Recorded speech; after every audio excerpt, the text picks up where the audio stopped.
Hello, and welcome to Marriage Unchained, the art of one flesh, where saving marriages, saving families, and saving souls is the flavor of the day.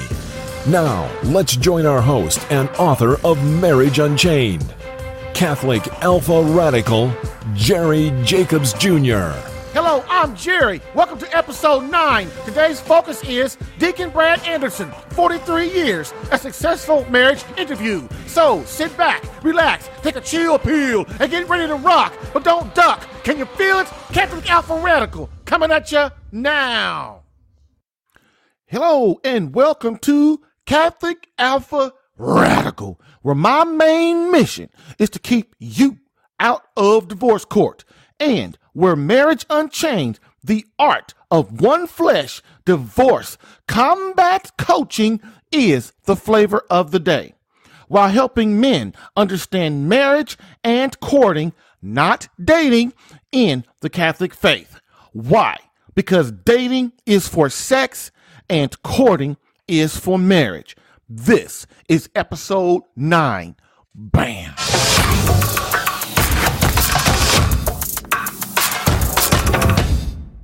So our next segment is the quote of the day. And as we always do, we always start out with our quote of the day to get us fired up and ready to go. So let's do this.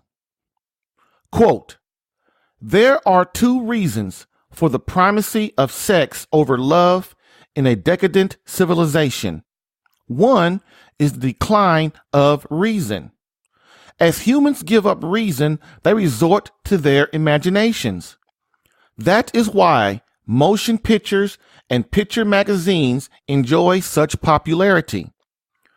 As thinking fades, unrestrained desires come to the fore. Since physical and erotic desires are among the easiest to dwell upon because they require no effort and because they are powerfully aided by bodily passions, sex begins to be all important.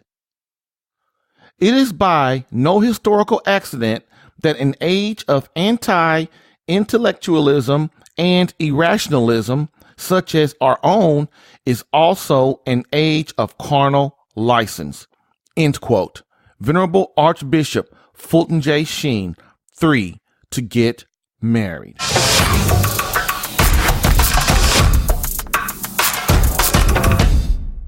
Please remember to share this podcast with someone needing help in their marriage or relationship.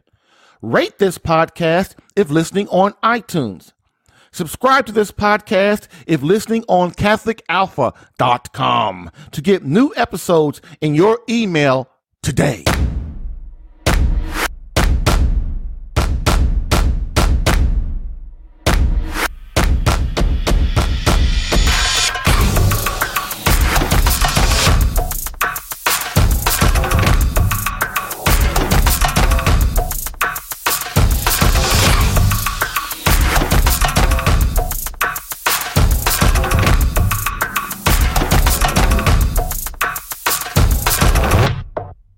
Now, our next segment, it's time for Catholic Alpha's Radical Rant of the Day.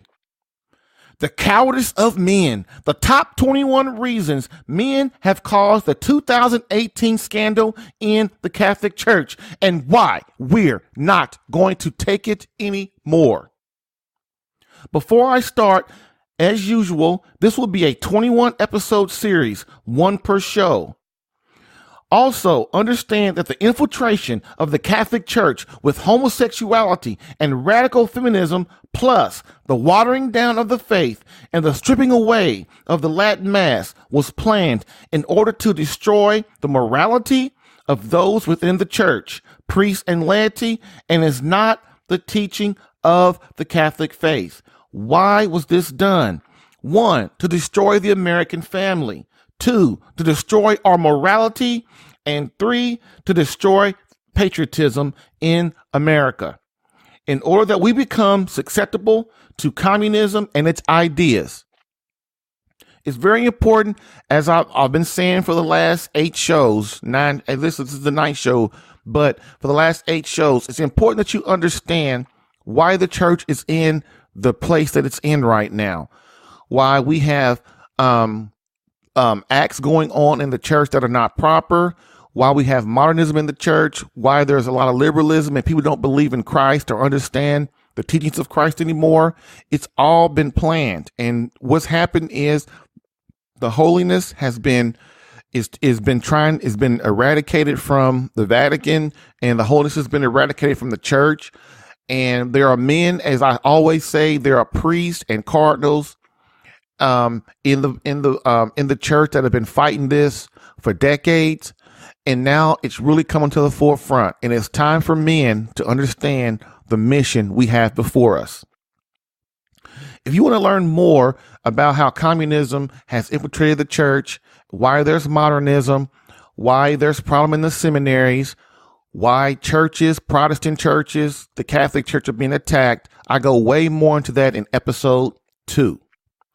Another thing, many people always want to bash and leave the Catholic Church because of the current scandal, and that's pure ignorance. Yeah, everybody wants to judge and see what's going, judge and take their stuff and leave, go to another church, or the Protestant church, people in the Protestant church want to leave their church when things don't go wrong, when things don't go right. And what you have to understand is you can't fight the church with outside the church. The evil one wants you to leave your church. If you're not leaving the Protestant religion and coming to the Protestant Christian religion and coming to the Catholic faith, stay where you are and fight there. Remember, the first church is the Catholic Church. They attack us first because we're the biggest. We're the church that Christ started. Why do you always think they always go after priests? Why do you think they always go after scandals in the church first? They never talk about scandals in your little church on NBC Nightly News or on Fox News or CSNBC. They're always talking about the Catholic Church. There's a reason. Okay. All right. So again, I talk more about that in episode 2. Do not leave the church. There are always going to be Judases. How loyal are you? You can't abandon Christ. Will you abandon Christ, or will you stay and fight? Learn the Catholic faith, learn the Christian faith, learn what it entails, the true teachings of Christ, and then you can battle. You can battle Satan, you can battle society, and you can battle the evil within your family. If you don't understand the power of God and the power of Satan, there's no way that you can battle in the supernatural world and in the physical world. Okay? Bam.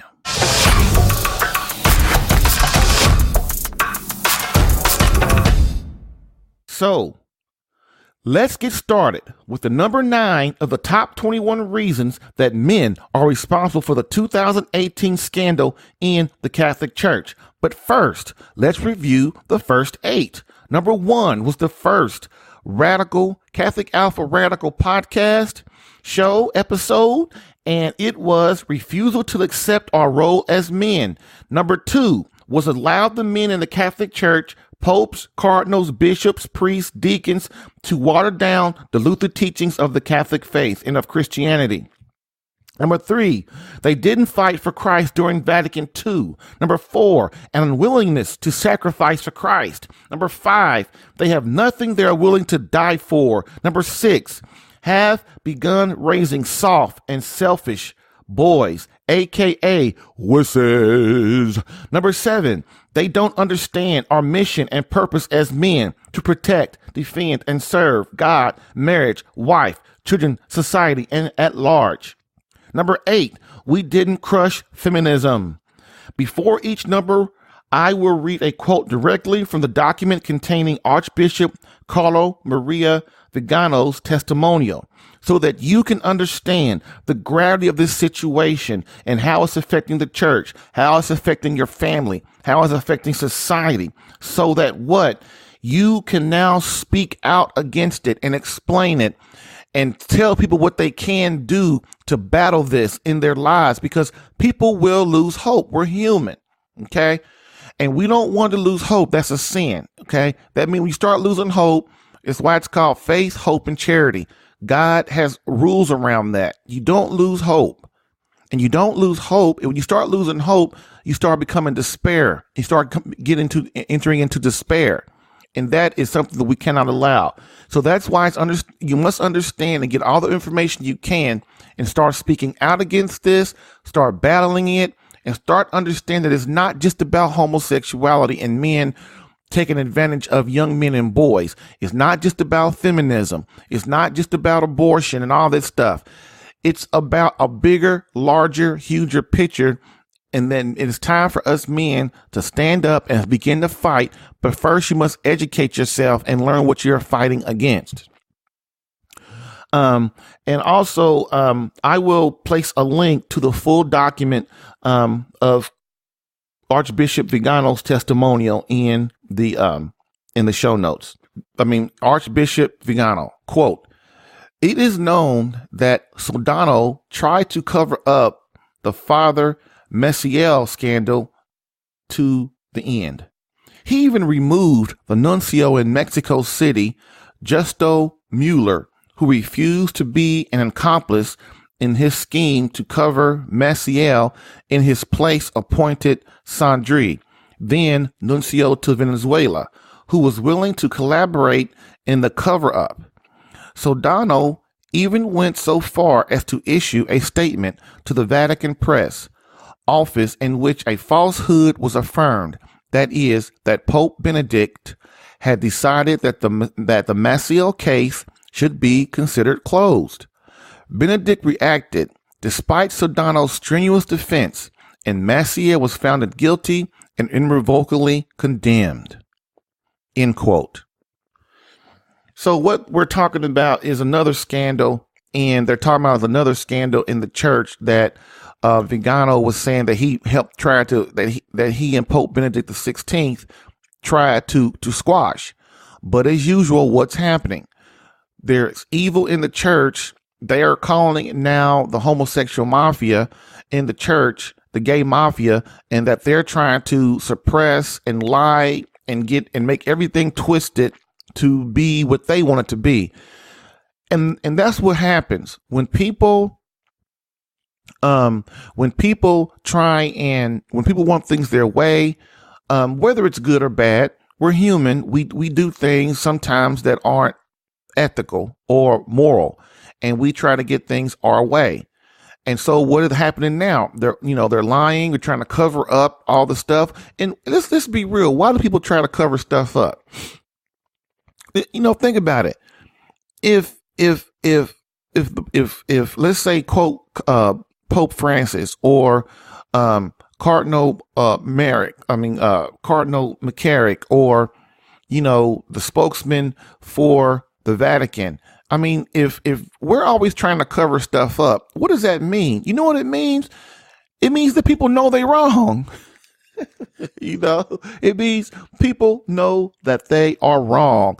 You don't try to cover up stuff if you don't suspect it being immoral or people going to look down on it or whatever. That's why people hide. That's why they try to do things in the dark.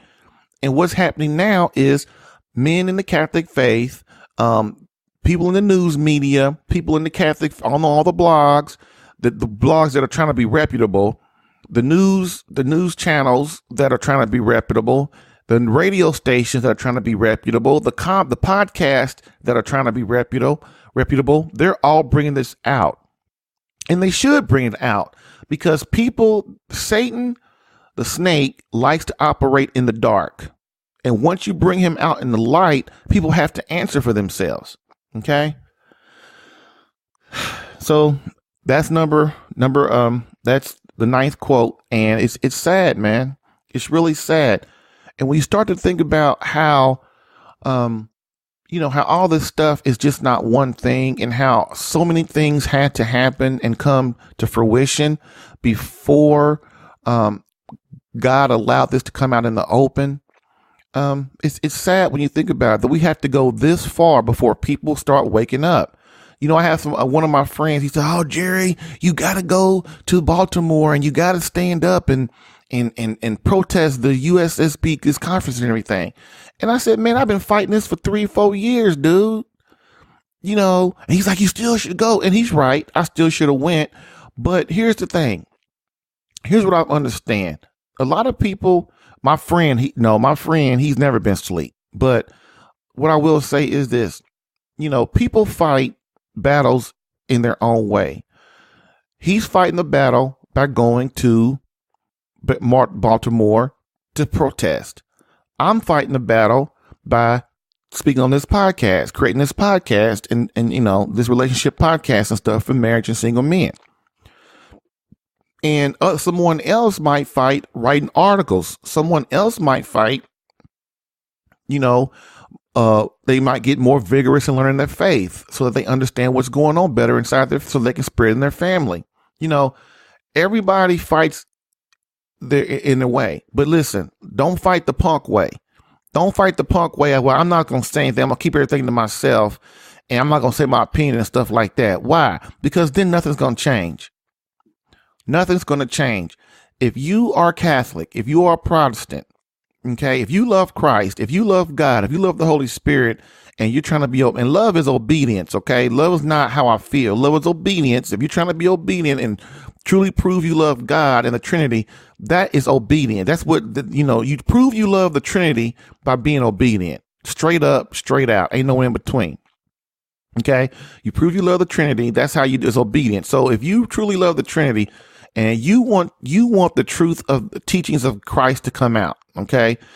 Because if you keep watering down Christ's teachings, like there's no hell, or only Judas is in hell, or only Jeffrey Dahmer is in hell, only Manson's going to hell, only those kind of people are going to hell, then that's watering down the faith because that's not what Christ said. So what we have to do is we have to understand, we have to preach the four last things: death, judgment, heaven, and hell.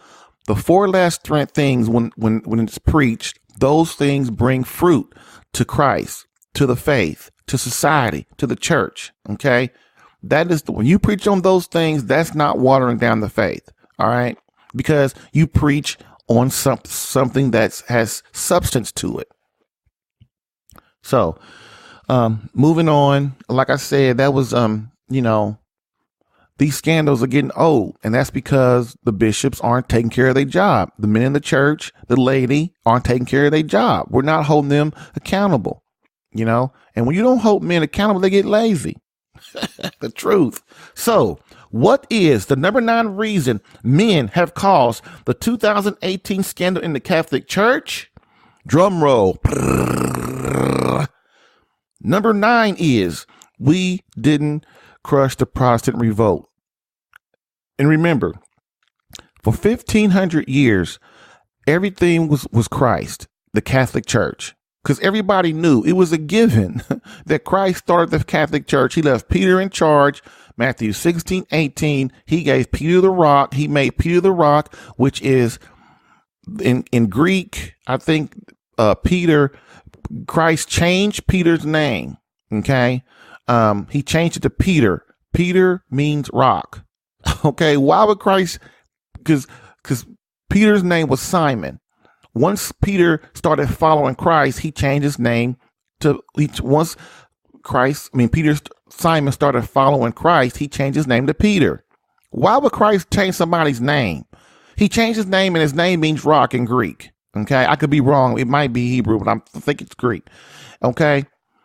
So, we have to follow the logics of what Christ was trying to do. The problem with Christ is he never just comes out and says, Peter, you are the man. I'm leaving you in charge. In those words specifically, you are in charge of the church. You start my church, and everybody else, you make sure that you come to the church and come under Peter. He didn't say it like that. What he did was leave clues. He left other scriptures, verses, and things. He changed his name to Peter, which lets you know consequently that his name means rock. It does mean small rock, but that's because Christ is the big rock. Okay. And he left as a subsidiary of his church, of his teachings. He put Peter in charge and said, Peter, you will, because I can't be here. I have to go back to the Father. You here, so you will lead the church. You will start the church, you and the apostles and Acts and all that stuff. The Holy Spirit will come and do his thing, and that's what's going to happen. All right. So we have to understand that for 1500 years, it was the Catholic Church. And then what happens? What happens? What happens? Luther comes along and decides he's gonna let Satan inside of him. And then what happens is he gets influenced by the demons. And then what happens? He rebels. He's a priest in the Catholic Church. Something else you probably didn't understand. Aren't you Baptists and Methodists and Jehovah's Witnesses? You probably don't understand that, Christ, Luther was a priest in the Catholic faith. See, it all started from the Catholic Church. It all did. Okay. For 1500 years, now 2000 years.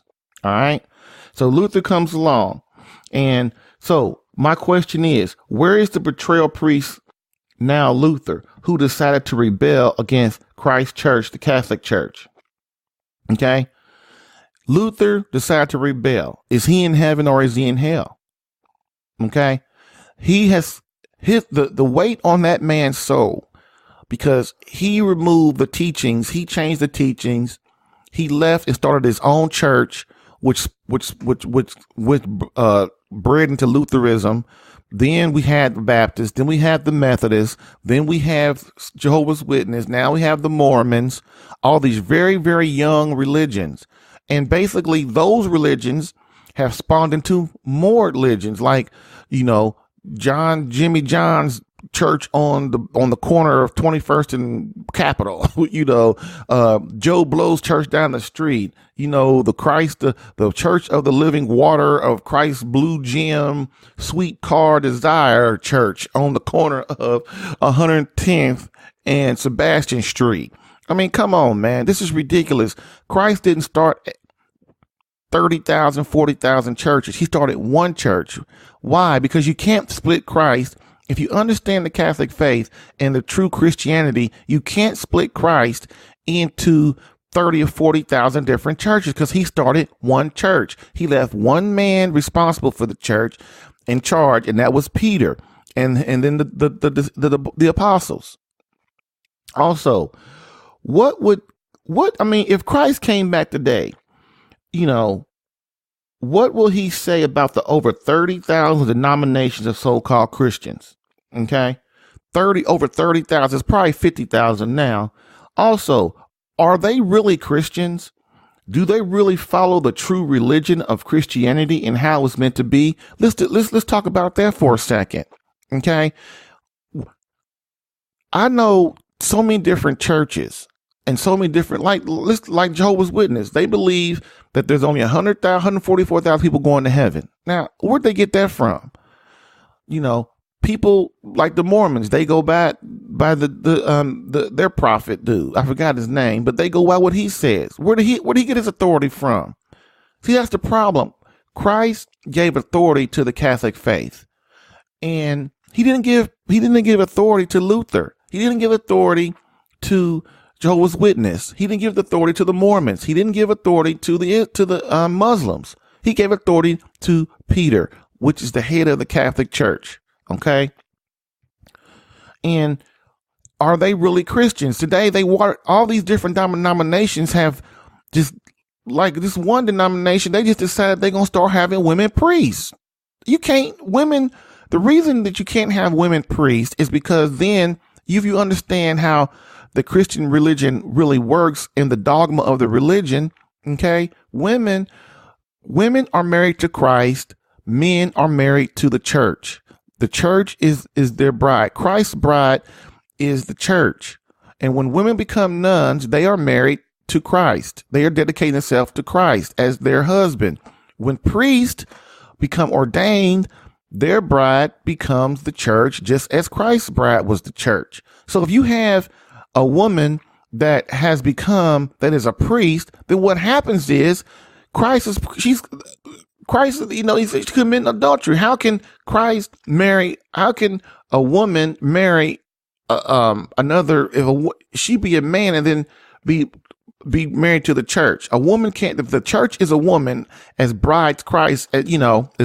Christ's bride, how can a woman be married to a woman?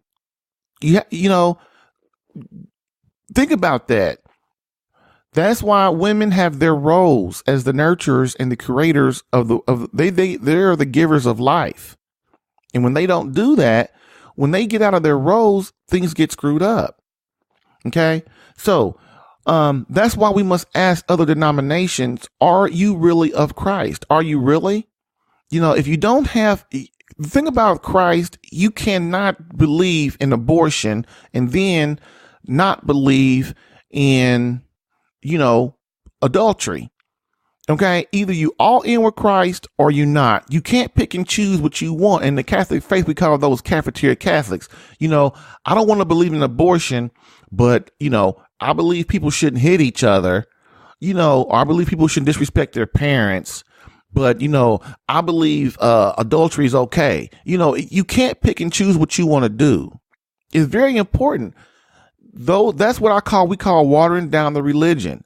You have to stick to the true things of what Christ said. And these Protestants who you think you can quote the Bible and all that stuff, sure.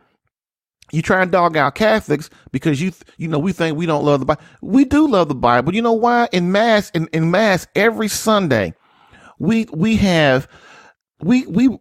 speak on and talk about 8, 6, 7, 8 scriptures in our missal, which is where the mass is, where the church is contained. The readings of the church are contained. Okay. We have daily mass you can go to church every single day in the Catholic faith. We have church every single day. Do you as a Protestant, or you just have church on Sunday and then you have Bible study on Wednesday? And when I say we have church every Sunday, I'm not talking about Bible study. I'm talking about we actually have a condensed form of church like Sunday, and it's condensed into smaller and shorter segments on Monday through Saturday. Bam. So you have to ask yourself, if you're a Protestant and you say you love Christ, am I in the right church? Am I really where Christ wants me to be? I'm going to move on. The men in the Catholic faith have a lot to answer for, don't we? We change and everything. We just sit back and let things happen. The Protestant revolt happened just over 500 years ago, and look what it spawned. I'm going to go into some things that the Protestant revolt has resolved. Has spawned why Catholic men in the faith just sit back. We don't evangelize Protestants because we're scared of them. We just sat back and let Luther do what he wanted to do. Now look at what we got. So the first thing was a separation of church and state. Okay. God is the ultimate. He's the creator. There's no way you'd separate church and state. Why? Because God is in everything.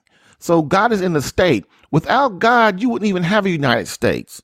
Okay. You can't separate church and state. All right. First of all, that's not even the Constitution anywhere. That's some stuff some people made up, just like they're doing in the church, trying to make women priests and trying to make people, all these girls on the altar and stuff, not abiding by the discipline and doctrine and dogma of the church. Next, a complete watering down of Christ's word in over 30,000 so-called Christian religions. We talked about that. Next, a complete rebellion against authority in the church, in the family, and the society as a whole. This is a big one. When God is not looked up on as the Father, and then you take him off the courthouse steps, you take him out of the schools, you remove anything that has to do with God inside, in the society, what happens is the family suffers. And then then people stop, talking about God in their homes. So what happens? If God is not the ultimate creator, then what you have is children start to rebel against authority. Please see what I'm talking about. Look outside your window today. Everywhere you see kids born and being raised from the 1940s on, all of them have rebelled against authority. Why? Because systematically, Satan has convinced people, the human man, to sit back, be a punk, sit on this couch with his arms crossed, being aloof, being lazy and effeminate, and he has conditioned the society to remove God from the society, from the country, from the world. And what happens is then children grow up and say, well, I don't have to be beholden to anybody. I can do whatever I want to do. Move on. And then the institution of relativism in the church and in the colleges and universities. Yeah, people want you to go. You know why everybody wants you to go to college these days? So they can manipulate you. So they can brainwash you into believing that there's no God, that, that God doesn't exist and we're made from monkeys. Yeah, we are so satisfied with being made from monkeys. You are really proud. You are a human person. You are a great creation of God, of man and woman. And you let somebody tell you in a university that you come from a monkey and you applaud that. See the logic in that? Is there any logic in that? You are happy to be called, I am created from a monkey, instead of having a creator, a being, create you as the highest creature in the universe. Okay. Anyway, moving on. The Institute, so also relativism, which means is you believe what you want to believe and I believe what I want to believe. And then we deny the truth when it's convenient. The ultimate truth is the creation is God. Okay. When you don't have the ultimate morality, which is God, then what happens is we get stupid. Sin makes us stupid. The more you sin, the stupider you get. Please. That I'm going to say enough, and that's another for a whole nother podcast. Also, moving on, the heresy of modernism, which is taking a strong hold after Vatican II. Modernism means basically liberalism, that priests have and bishops and the leaders of the church, a lot of them have tried to go into the 2000s, to the new millennium, trying to change the traditions of Christ, trying to change Christ's words, trying to change the mass, trying to change the liturgy, trying to change all the statues, and trying to change everything inside the church to make it look barren, to make it look like a Protestant church, to make it look like Satan. Okay. Next, a failure of men to pass on the one true faith of Christ, the Catholic Church, to their children. Yeah, that's what's happened. People have now, and like I said a little bit earlier, men have stopped allowing the faith to be transferred to their children. And the catastrophe that has caused has been immeasurable. Women no longer want to be mothers. Why? Because why? I could do whatever I want to do. I have to sacrifice for nothing. God's nowhere. And when you don't have God around, you have no guidance. You don't even know what morality really truly is. Everybody talks about this ethics. Lawyers have their ethics. Doctors have their ethics.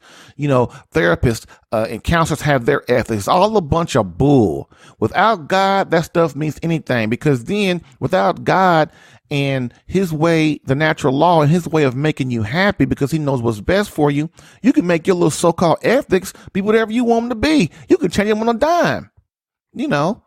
You could change your ethics on a dime, Mr. Psychiatrist, and you can. And Mr. Lawyer, you can, because without if you don't know where true morality and ethics come from, and character and virtue, it comes from God. He has laid it down inside of us. It's called the natural law, which what we are conditioned as human beings to know. And you can't be a psychiatrist and understand the human mind if you don't understand the human condition of where morality and the creator come from, because you don't understand how you've been created, what you were created for. Why were you created? What are you supposed to do? See, and that's Archbishop Fulton J. Sheen talking right there. I got that from him. And you know what? When I considered it, he's right. How are you going to say you're a psychiatrist when you don't even understand the mind and the creation and the natural law of where things come from, why we think the way we do, why we're a man and why we're a woman? If you don't know those simple basics, how can you claim to understand the human condition and the human mind? Come on, man. Okay. Next, a rebellion against the fourth commandment, honor thy mother and father. Parents have no respect from children and are looked upon as imbeciles, especially fathers. Look at today. A vast majority of children, once they reach the age of 5, 6, 7, I will say the age of reason to make it simple. See, the age of reason in the Catholic faith is 7. That's where children become responsible for their sins. Okay. And what they do up on this world. Okay. At the age of 7. That's why you're supposed to make sure your children are baptized as babies. Why? You baptize your baby to get rid of original sin. Okay. You didn't know that, did you, Mr. Protestant man? You don't wait and just let your kids decide when they get baptized, because you open them up to the influence of the demons and of Satan up on their lives. And so today, parents are completely disrespected. The fourth commandment is broken billions and billions of times a day. Why? Because children no longer accept authority. They no longer understand what morality truly is. How you going to tell your kids, if you're a wife and you don't submit to your husband, how in the hell do you expect your children to submit to you?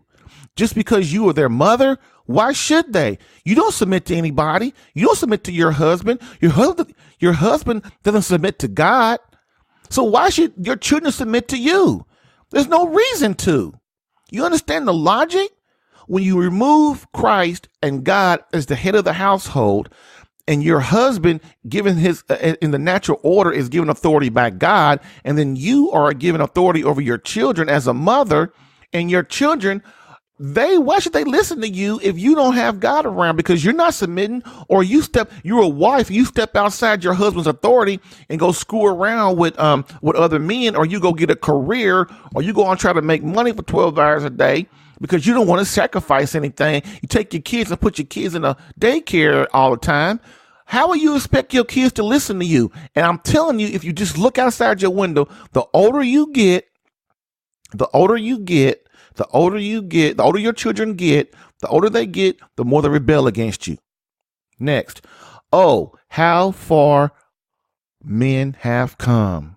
Oh, how far we have come. Yeah, we're so advanced. No morality, and no one even realizes where true morality comes from anymore. Therefore, making up their own, which leads to an abandoning of chastity, sex outside of marriage, abortion, no-fault divorce, contraception, same-sex marriage, and the almost total destruction of the family. When you don't have chastity, when you don't have God, no one cares about your if having sex outside of marriage will make them happy anymore. No one cares about marriage. No one cares about having children. They just want to kill children for convenience. You understand what the Protestant Revolution has done? The Protestant revolt has done? People think it was great. Yeah, it wasn't great. Look at the things that helped spawn. All right? Chastity is important. Chastity, the marital embrace, is meant for what? Marriage. Why? Because marriage is meant for creation and education of children and forming them in the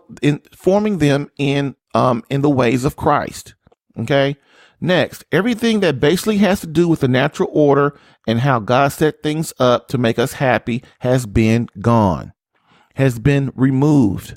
And we think that this is all bad luck that 9/11 happened. We think this is all bad luck that, millions of babies have been killed. We think it's all bad luck that men want to marry men and women want to marry women. We think it's all bad luck that, that we lose our house or we get evicted or we lose our car or we lose our job. It's all bad luck. No, man, it's not all bad luck. It's luck. It's that God has pulled back his grace because we are as a country and you as a man and your family and your wife have chosen to the side of Satan. You have chosen not to be obedient. What I said at the beginning of this segment, obedience, true love of the Trinity of God, the Holy Spirit, and Christ is obedience. It is not, do what you want to do at your convenience when you want to do it. And when you act like you're your own God, God says, okay, you chose you as God. You chose Satan, so you don't love me, so you don't need me. So I'm going to pull my grace back. I'm going to pull my power back. And then you deal with Satan on your own if you miss the big stuff. Next. Yes, the men in the Catholic Church have a lot to answer for. The destruction of millions and millions of souls and families throughout time. The Protestant revolt, Luther, has spawned the destruction of millions and millions of souls throughout time. And now the current leadership in the Catholic Church has the same responsibility. Not as bad as Luther, but man, it's bad. Okay. The ripples of evil and the consequences that have followed are astounding. We don't understand that we as a human creature, as a human person, we cannot fix sin. We cannot fix bad things. We cannot fix catastrophes because we are not infinite beings. Only Christ as an infinite being and God can come down and fix sin and the ripples of evil that sin creates. Okay? we cannot fix. So when you sin, when you do something wrong to somebody, when you kill a baby, when you have you engage in a divorce, and you leave your husband leaves, or a man leaves his wife, or a wife leaves her husband, you know, what happens is you can't, those sins are ripple out through time and they don't stop. And that's why Christ had to come to save us, because we as finite beings, we could not fix all the sin that has accumulated, because evil never stops until man stops it. So what happened? Christ became man. He came down and he stopped it. But now what are we doing? We've done it again. That's why we have the Catholic Church, to get everything back right. No wonder why we have the Pope we have. No wonder why we have the cardinals we have. No wonder why we have the bishops we have. No wonder why we have the priests we have. No wonder why we have the deacons we have in the Catholic faith. It's been said that God gives us the leaders we deserve. And if that's true, who do we ultimately blame for this crisis in 2018 in the Catholic Church? I must again take us back to Genesis, where God the Father took Adam's little butt, and who was our first father, and he tasked him with protecting, defending, and serving this land and everything in it. He gave Adam responsibility, which means every man from Adam forward has this duty. Yes, the men in the Catholic Church have a lot to answer for. So, what do you think? Send your questions or comments to radicalquestions@catholicalpha.com. Send your questions or comments to, or your show ideas, as a matter of fact, to radicalquestions@catholicalpha.com.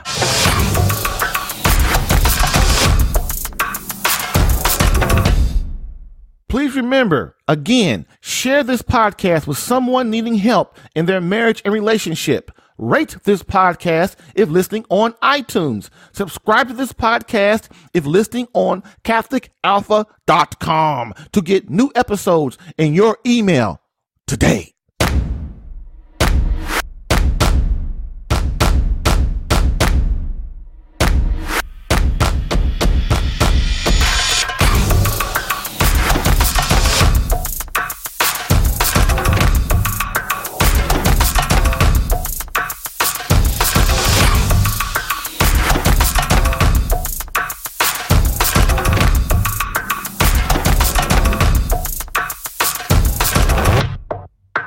All right, and welcome back to our next segment. Our next segment is called Warrior Stories. Warrior Stories is our segment on ordained men who are fighting the spiritual battle in the Catholic Church every day through sacrificing their lives, their bodies, hearts, and souls for our ultimate warrior, Christ. And today's warrior is Deacon Brad Anderson of the Archdiocese of Indianapolis. His current assignment is St. Mary Parish in Greensburg, St. Vincent de Paul and Intercity Outreach and Advocacy for the Ministry of Charity. He previously served at Holy Angels Catholic Church in Indianapolis and is ordained June 23rd, 2012. Something funny, as a child, I hated anything studying funeral homes and hospitals. Jesus said, "Tag, you are now a deacon," and he loves all three today. So, presenting to you my warrior story interview with Deacon Brad Anderson. Hey, Deacon, how are you doing? Doing okay, brother. Doing well. I'm glad that you decided to spend some time with me today, and I'm not going to try to take up too much of your time since I had all these technical difficulties, man. So let's get right to our interview so that we can get some knowledge from you.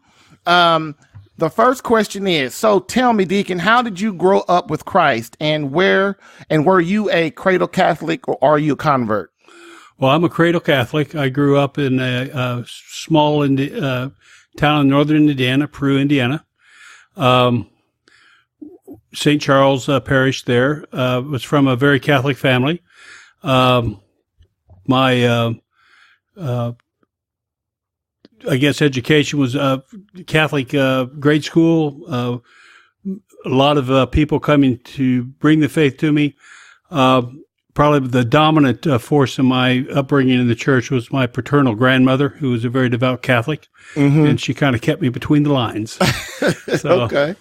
So, growing up, was God in your family? I know you said your grandmother, but what about your immediate, like your mom, your sisters? Well, growing up was, I had God was definitely in our family. Although I came from a very challenging home life. My father was a severe alcoholic. That problem eventually put him in his grave. So it was a very difficult time. Now, was dad a mean alcoholic or a smooth, cool alcoholic? You know what I mean? Probably more mean than smooth. Oh, yeah. Let's just say there was a lot of drama, and it was, an eventful time coming up. All right, but our faith really carried us through that. In the example, so was your mom was really the one then? Well, my mom was not Catholic until later in life. She actually did not convert till her well into her 60s. So that would have made you, what, 40 or something? Yes. Yeah. All of her children were grown, and most of her grandchildren were in the sacraments. Then she finally decided to take the plunge. She was a very good, loyal woman, had her hands full, though. So most of my teaching went from my paternal grandmother as well as my older siblings. I was a baby. So, like, to me, or the baby of the family, the nearest age. So, how many of you were there? There's 4 of us. Gotcha.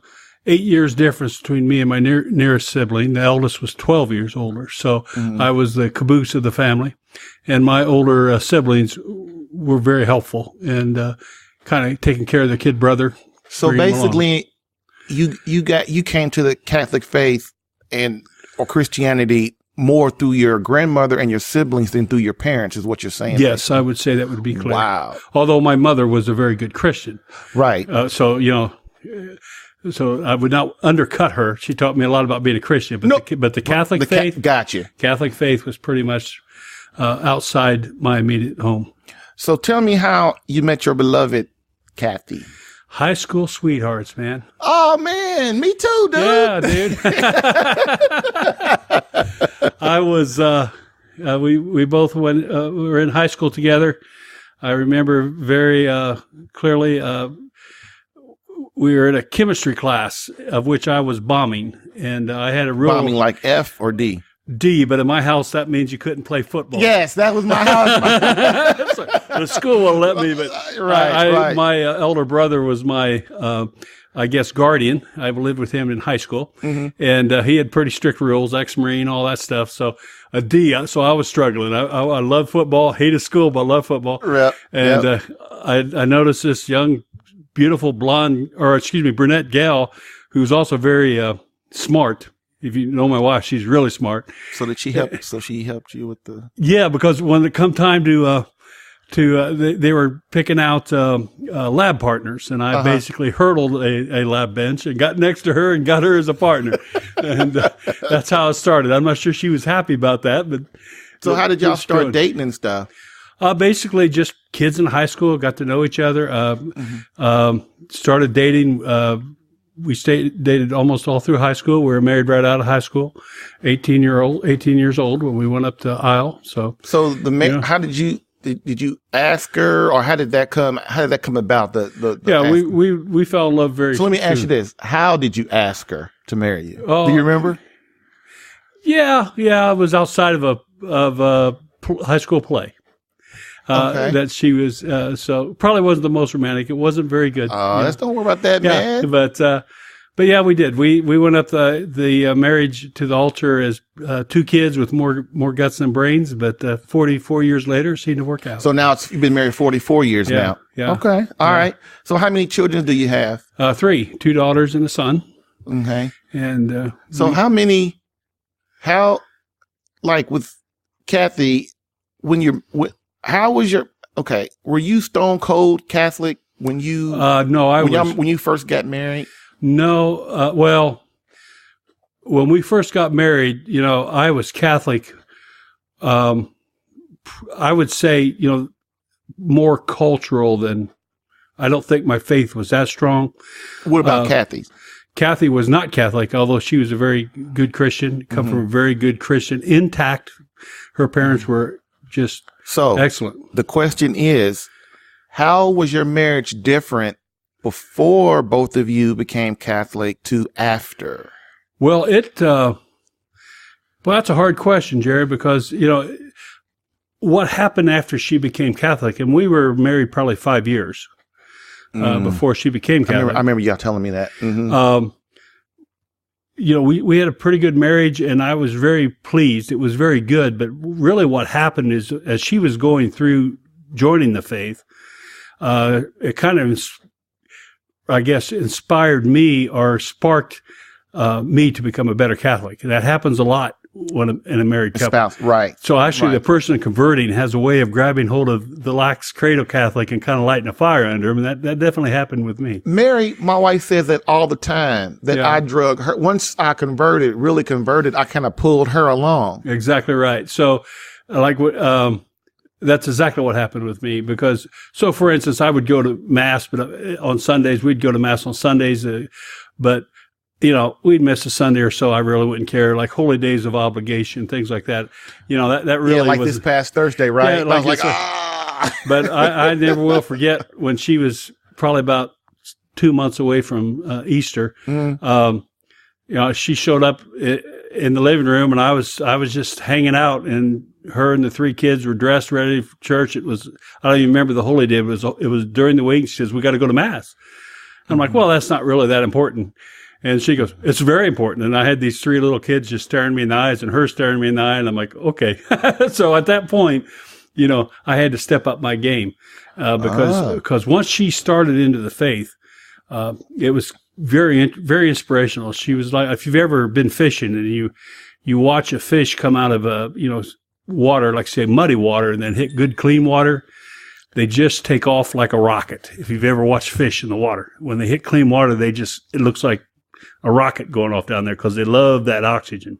And my wife reminded me of that. She was like a fish that hit good water, and man, she never looked back. So tell me about your devotion to I want to know tell me about your devotion to your wife. Well, we're intertwined. I mean, our marriage, especially with her conversion, we both were active in ministry. They weren't always the same ministry. We didn't really work as a husband or as a couple, but we always supported each other. And so my faith and my love of life and my family is so interwoven into who I am. And be honest with you, it's kind of hard to describe because the scripture tells us 2 join together and become one. Right. And that's very true. Our faith is intertwined with our marriage, within our children, within our grandchildren. But we are very much, the word soulmate is probably overused. One flesh. See, I like using God, the one flesh. I like using God, one flesh. It's kind of like we look God, one flesh, because basically what happens is each of us use each other to see God better, right? To get closer to God. So God is, I mentioned before, we were married very young, but we did have the good sense to include God into that relationship. And I think that's why we beat the odds that so few people do who marry that young. Normally that doesn't end well, but for us, having God in the relationship very much made everything better. And that's why I don't, that's where, like, when people have infidelity, and like you were talking about how, like, you and your wife and God and your children were kind of like all one flesh into each other. Right. So it's like when people have infidelity, you can, to me, like, if I think about that sometimes, about what makes people do that, and it makes me wonder, could that, like say I decided I was going to not be faithful to my wife. The first thing that will pop in my mind and does pop in my mind is it could never work. Well, that could never work. And the other thing is I was taught that you protect the women in your life, you protect your family, you defend it. Right. So an infidelity is is really an ultimate injury. Right. To the spouse also injures as any sin, all sin injures the sinner. I don't care what sin you're talking about. And don't that piss you off when people say, oh, the kid's going to be all right? Yeah, because kids are never all right. They are never all right. No. Never. No. And unfortunately, in this day and age, we all have a lot of firsthand knowledge of other relationships. And I've counseled people. And probably the most disheartening thing is what happens to the children in that situation. It is. And it's really selfishness. It's very selfishness and foolishness, because it's very painful to both those who commit adultery and, of course, all the surrounding victims that sin. It's a very profound sin. So when did you start to realize that you had to be, no, I'm sorry, I want to back up one. When did you really fall head over heels for Christ? When did your mind, your logic, and your heart come together and go, okay, yeah? It probably began when I met my first child, at the birth of our first child. Mm-hmm. Just that whole process put into perspective that maybe a young mind doesn't always understand. But as we raised the children, especially when they began sacramental prep, First Communion, you realize what kind of gift Christ has given us. And when you look at the teachings in the life that we have as Christians, mm-hmm. it just was so much better and so fabulous than anything else I've witnessed in life. There's nothing better than a good Christian home. Man, was you in the room, dude? Do what? Were you in the room, in the hospital room? On my third, not the first. Yeah. Hey, on my I was third. there for our last one. I was like, nah, I don't want to do this no more. Yeah. And because everybody tries to go, oh, you should go in there. Yeah. I'm like, nah. Well, during that was a new thing starting. Yeah. Yeah. So, and my wife had all three of her pregnancies were tough. And really the third one, I demanded to be in there because I didn't think the baby was going to be okay. I didn't have a lot of faith. So I didn't want her to face that alone, but turned out I was wrong. No, what do you mean you said you didn't have a lot of faith? A lot of faith that the child would be okay. She was having a lot of trouble carrying it. Sometimes you get a hunch. Mm-hmm. And so, thank God, praise God, they're not always right. I really thought we were going to lose that child, and I did not want her to be alone in that room. It turned out we didn't. He was actually the healthiest of all three. But, man, my first wife, dude, we were in the Navy. I was in the Air Force, but we were in Guam, and then there was everybody had their baby. You've been in the military, I think, right? Yeah. Everybody had their baby at the Navy hospital because there was, and so they had these long hallways. I would say from I would say 200-yard hallways, man. And she wasn't ready, and the doctor needed her to be ready, and I had to walk her 200 yards that hallway for 2 or 3 hours. Oh my gosh. And man, she was in serious pain. So I kind of know what you mean on that. Yeah, but I was not in the military. But okay. Some of my family was. I'm somewhat familiar with military life, but I did not serve in the military. All right. So when did you start to realize that you had to become the leader and spiritual guide of your family? Well, it probably went back to that again when the children started coming. My wife started being pulled to the faith, and she was looking to me for instruction. So I realized, I just had to really you had to get together, brother. I had to get it together. I had to do a lot of review. I had to do a lot of, and now let's go into that a little bit. Now, I know, you might, if it's too private, you don't want to, but what are some of the things that you're thinking in your head when she was talking to you? You got, man, I got to get together, man. What are some of the things you were thinking? The first thing, a lot of what she was saying, first of all, I guess I would have to explain that this is in the 1970s, late 70s, early 80s. So the catechesis was really bad in this archdiocese and when we were at. Okay. So she was being taught some stuff that I'd never heard of, but more importantly, she was not being taught certain principles and teachings that I was brought up on. And because right after Vatican II, it was not a good time in the church, especially for catechesis. The religious instruction was more experiment than passing on. So that sounds familiar in 2018. Yeah, nothing like you think it's bad now, man. The Really? 70s was horrible. It was just horrible. Wow.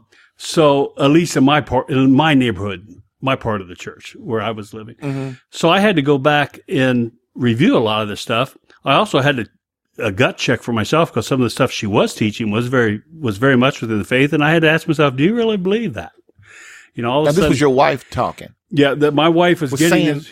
Yeah, no, she's trying to discern these principles and stuff, and I had to, I honestly had to say, well, no, wait, do you sort of help her through that? I had to go back and say, do you really believe that? Got you. So you saying you had to get your understanding of Christ together. Yeah, I really did in the church. Got you. Yeah, because I should say, like, when I said I was more cultural Catholic, it was more of as a I guess a duty that I stayed in the church more out of a sense of duty or loyalty than out of a relationship with Christ in my younger years. It was just something you didn't do. You didn't walk away from church. Right. Which is not bad because that kept me in the game. But that's not the same as having a relationship with Christ. Right. But you got to start somewhere. You got to start somewhere. You got to be in the game. You got to be in the game. And I'm grateful for that. But when I really started my relationship with Christ was in that period. And then it just grew from there. Probably hit its peak when I was in early 40s, about 40, 41. I started. That's about what happened to me. Yeah. So, okay. What are some of the steps? I'm sorry. What are some of the steps you took to accomplish that? When you said you wanted to start to get together more with Christ, understand the church, and well, I did a lot of reading, did a lot of material, and mainly started praying again and taking time out to pray. Isn't that the most important thing, man? That is the important thing. People take that for granted. Well, that's why we're in the position we are today in the country and in the church. Yeah, our church can get pretty academic at times. We tend to study more than we tend to live it. And then people also get in that habit of spurting the rules. That's right. Instead of the empathy. Yeah. You had to have the empathy with the rules and the prayer together. Yeah, because really this journey we're on is not a science experiment, We're not back in that high school chemistry lab. Right. We're not running formulas. It's a relationship. It's a journey. And, that takes time. That takes effort to build that relationship. So this is not a weird one, but when you started becoming the head, the spiritual head and the head of the family, and you asserted your role as that, because that's what you're supposed to do, is the natural order. Did Kathy resist? And if so, did feminism have a role to play in it? We missed a lot of that. And, and honestly, when you talk about leadership roles and things like that, I have a hard time, qualifying that, because basically my relationship with my wife is, we're equals. In other words, when God created Eve, he pulled it from the rib cage. He didn't, Right. So it's side by side. He pulled, the bone from Adam's rib. But the leadership role is there. I think that husband and wives lead differently. I think that the natural order of things says the male probably has to be the tiebreaker on most things, but some things he's not. Like, for instance, there are certain parts of what I call the finer time things in life, caring for kids, enjoying themselves, how to enjoy the family, building family time. My wife's much better at that, so she would take the lead. But, the spiritual lead, making sure people are walking the walk, meeting people, mainly our children, walking the walk, it's something that grew very naturally between us. Feminism, I caught a break on that in a sense. You caught a break. I did catch a break because I fell in love with one. Now, she's a very strong, independent woman. Right. But what we know as feminism today, especially 2018. We call them feminazis. Yeah. See, that's never... Right. I've come in contact with many women who suffer from that movement. Yes. My wife wasn't one of them. There were certain expectations she had. Mm-hmm. And, I never, I don't think I can remember ever putting her in a position to have to call me out on that as far as leadership roles, doing the right thing. Mm-hmm. But feminism is not something that she is, in our case, in our relationship, she's probably the ultimate nurturer. She is. My wife is too, man. Yeah, man. And I mean, the bottom line is she's got that down, and she's happy with being that. Right. And most women, I found that most women that assume their roles like the Blessed Mother did, and they are so more content and happy than the ones that they can't. They're always trying to get away. Yeah. And so I guess there's a lot of that. She was never taught to hate or distrust men. Okay, right. And I guess that's the short of it. Her father, her grandfather were just awesome fathers, awesome husbands. They were, great examples of Christian manhood. See, man. And see, so she didn't really, and she appreciated that, she expected that from me and from everyone else. I mean, that was her expectations. And I never put her in a situation where she had to spell that out. Mm-hmm. That's great. That's good. And I didn't really, and really, I really phrased the question not that well, but I really meant, because ultimately the man, even though I really meant more spiritual head of making sure, taking the ultimate responsibility for the bringing the family along towards God and holding the church. Exactly. That's kind of more what I meant. Cause I know, our wives are our helpmates. They're our guys. I like to call it our wives' responsibility. Now, a wife can't nag you and be on you and all that stuff. Right. But it's a guy. I think a woman's job is to guide her husband and to be a side help. I would agree. But she can't be. I've always, every time a woman tries to overrun and control the man, it's just a bad situation. It is, and it's also bad when the man goes the other way. Right. The whole he thing goes about, the dominant. He starts swinging like I am king. Right. And that's just as bad. Right. The bottom line is a Christian marriage is you love each other as in willing the good for each other. Right. So taking care of each other, those things work themselves well. It's what I call division of labor. There's certain things in our relationship she has the lead in because she's better at it than I am, and there are certain things in our relationship I have the lead on because I'm better at it than she is. Mainly because she doesn't have the interest. Right. So that's going to vary from couple to couple. Mm-hmm. But the bottom line is you have to work together. And we've always done that. It's always been a natural thing. In a lot of ways, when I have brothers in Christ that, I hear their story about finding the right woman and all the stuff that the male-female relationship that people go through today. I almost feel guilty because I missed all that. I really did. This question is further down the list, but since we're at it, what are 2 or 3 or 4 things that advice that you would give to a single man, no matter, because there are a lot of single men these days in their 50s, 60s, 70s, in their 20s, 30s, and 40s. Yeah. What would be some of your advice to give them to find the woman that they're meant to marry? And what would you have them do? Well, the first thing I would do, and this, you and I are at the age where this may sound kind of stupid, but it really isn't. So please stay with me, brother. Uh-huh. The first thing I would do to any young man is to understand and to study this thing called courtship and dating. Yes! Okay. And we have that. I just did a podcast on that. Yeah. Yes. It's a lost art. I know. It really is. And, it's a dangerous situation. Right. Because people, and both men and women do this. This starts out usually physical attraction, which that's always the case. There's always a physical might start, right? But it can't stop there, and that can't be your basis, right? You have to get to know that person emotionally, intellectually. Don't want to go, if you're looking to have a godly marriage, you need to have a woman who also wants the same thing. Yes. And that takes time discerning, to discern that, But because, and man, the show, you haven't heard this because you probably listen to any of the shows, but the show starts out with, Hello and welcome to Catholic Alpha Radical, where our main mission is to keep you out of divorce court. Yeah, there you go. And then, and then it goes down a little bit, and it says, while teaching men about relationships and marriage, and that dating is for sex and courting is for marriage.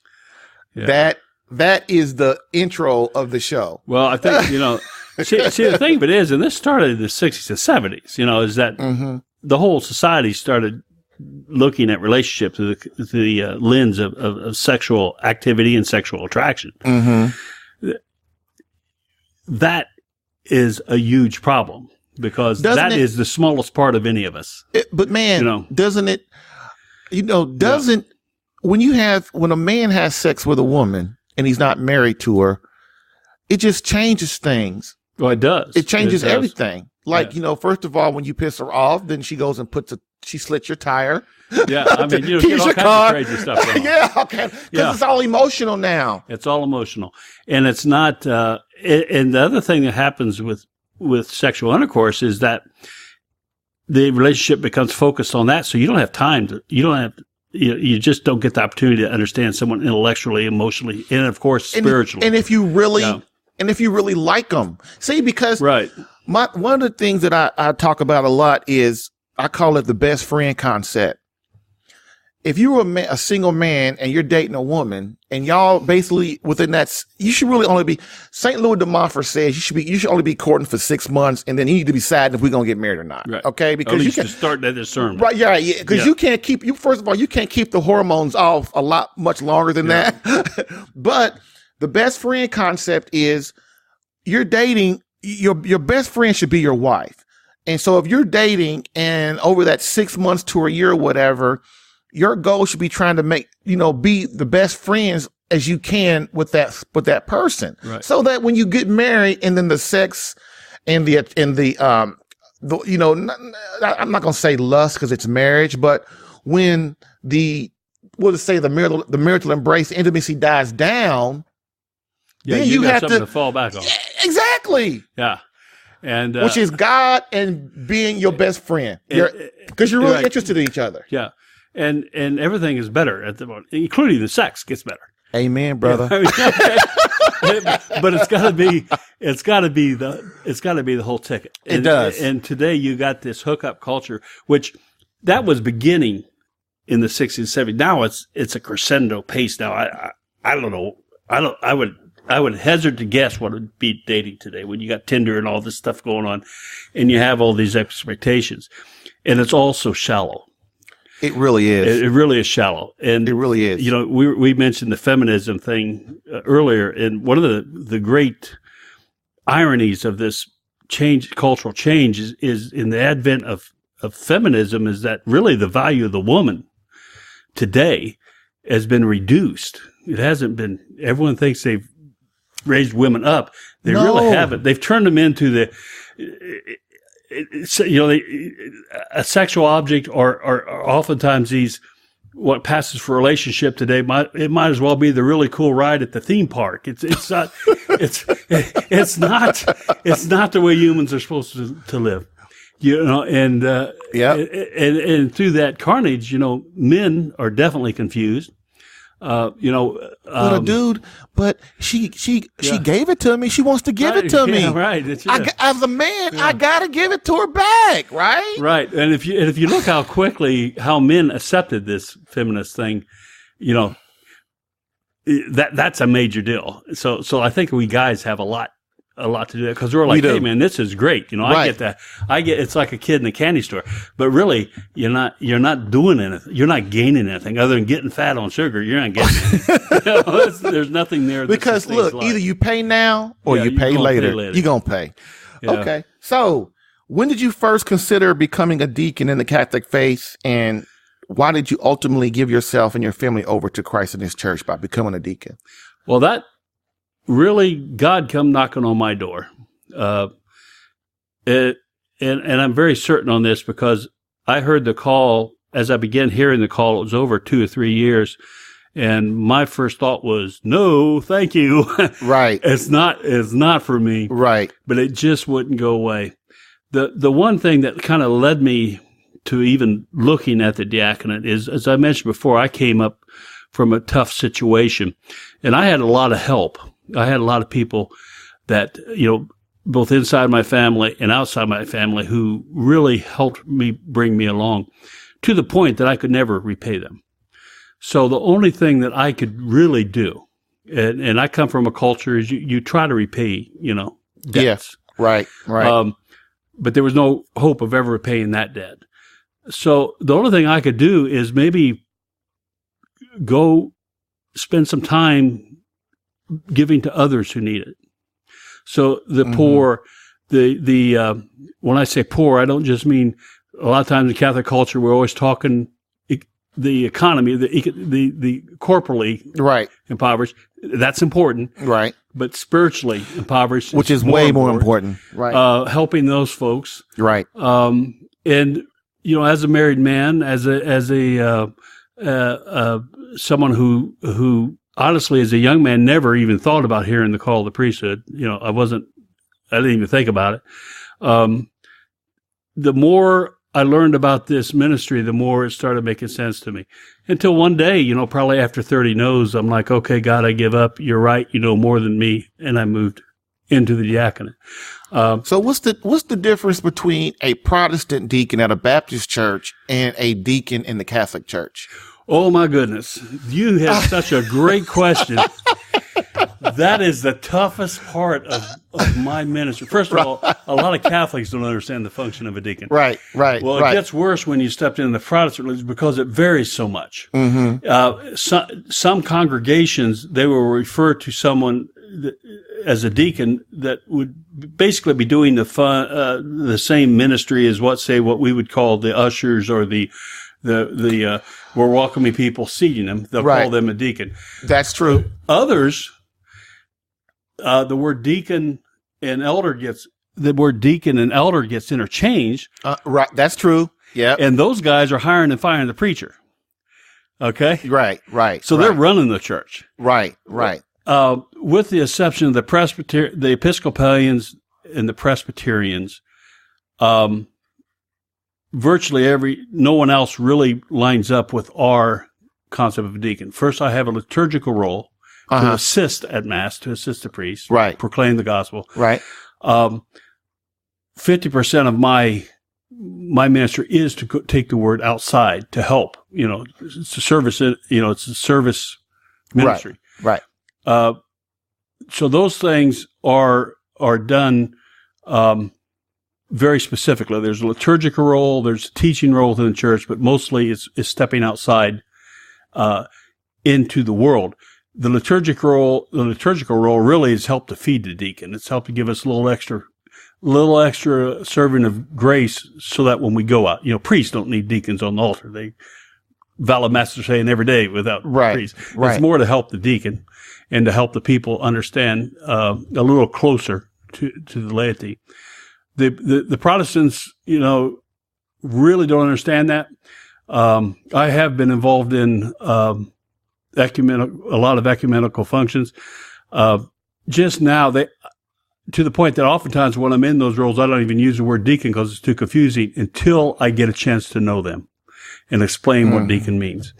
Now, the ecumenical thing, man, since I hadn't brought one of those questions down, but this is one of the things that I think is really detrimental to the church, in that ecumenical basically is everybody trying to come together, and then we're going to compromise on what Christ believes. Well, and the thing that really upsets me about it is either Jesus is right and he's God, or he's not. So you don't come, it's only one church and there's only one truth. So when people come in, if Catholics and cardinals and bishops are bringing people in to have really, the thing in the end is it's not a discussion. It shouldn't be a discussion. It's about, this is the truth. Do you accept it or not? And then we should be trying to convince them of the truth of the faith. Well, that's true I hear what you're saying. Unfortunately, a lot of times these activities do, I guess, degrade into a search for a compromise. Right. That's a perfect word, degrade into. Mm-hmm. It's not necessary. There are legitimate disagreements within the Christian community that probably will never be resolved. Good people can agree to disagree. When it's done right, we concentrate on what we do agree upon. In other words, so if you're in a Christian environment, it's Jesus Christ, Son of God. God became man. He is both God and man.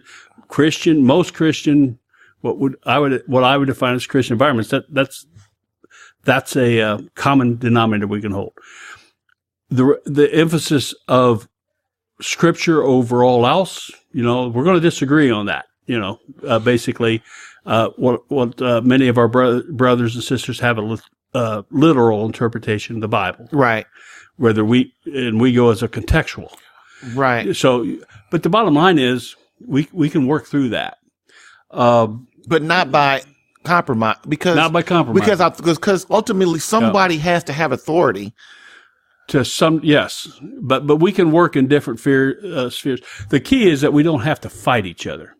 Right. And if you look at the history of Christianity in the world, I guess it is my humble opinion that Christians have no excuse for fighting each other, especially when it gets to the point of spilling blood, which has been into our history. It's like how we are today, with the, they call themselves traditional Catholics, and then you have the kind of the non-traditional, the more liberal Catholics. Yeah. And then, we're out here trying to fight Islam and fight the United States government and trying to bring souls to Christ. And we're fighting over stuff that makes no sense. Yeah, that has no relevance. Right. In the big picture. It just, right. Yeah. And sometimes, I think the bickering just needs somebody just be quiet and say, look, man, we know we're Catholics. Right. But we got a bigger foe right now. Yeah. You do. We have, actually, we have more than one. Yeah, we got several, and maybe it's always been like that.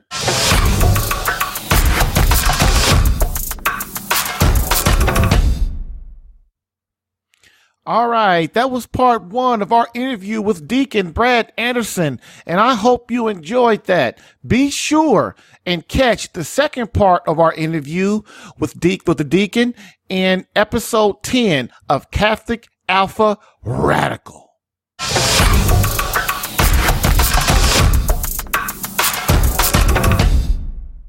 And in conclusion, we will end with a great quote from Pope Benedict XVI.